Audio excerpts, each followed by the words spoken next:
Well, good morning, everybody. It's Sunday, December 1st, the start of meteorological winter. And as you can see in the background, we got our first little snow covering last night. So true to form, we now have what looks like winter here. So I'm finally getting around to splitting some of the firewood I've been collecting lately. I want to get this done before we get more snow, which is supposed to happen on Wednesday. I think we're going to get maybe 3, 4, 5 inches or 8 to 10 centimeters or so. So for the job today, I'll be using our Fisker's X27 splitting axe. For those of you who may not know, there are different types of axes out there. There are axes that are called cutting axes, which are more for chopping trees down or chopping limbs off of trees, that type of thing. They're designed to quickly cut into the bark, chip off flakes of wood so you can get through the tree. These are designed to split wood after it's already been cut into firewood lengths. So they're heavy-headed axes, and they have a wedge shape to the blade itself. It broadens out quickly, a lot of weight. So when you come down on the end grain of a split piece of wood, the heavy weight and the splitting nature of the axe head tends to spread out the grain, which eventually splits the wood in half.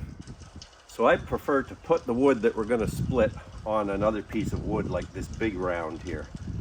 That gives a more solid base and makes your axe power more effective than if you just tried to chop it on the ground or the grass, where a lot of the power would sink into the ground. So this makes the most effective use of your axe. I'll start off with a small chunk here.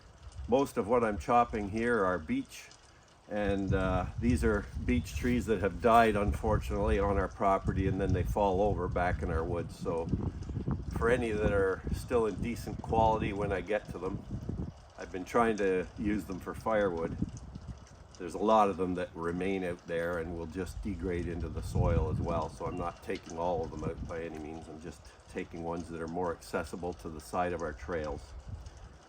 For small blocks of wood like this, which is only about 6.5, 7 inches in diameter, I generally try to chop them right in the middle and just split them in half, and that's usually good for firewood. This one already has a bit of a crack down the middle, so I don't think it'll be much of a challenge.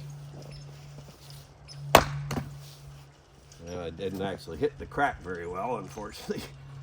My aim wasn't very good, but I got a piece off. Interesting, it's not really splitting where I thought it was going to, but there we go.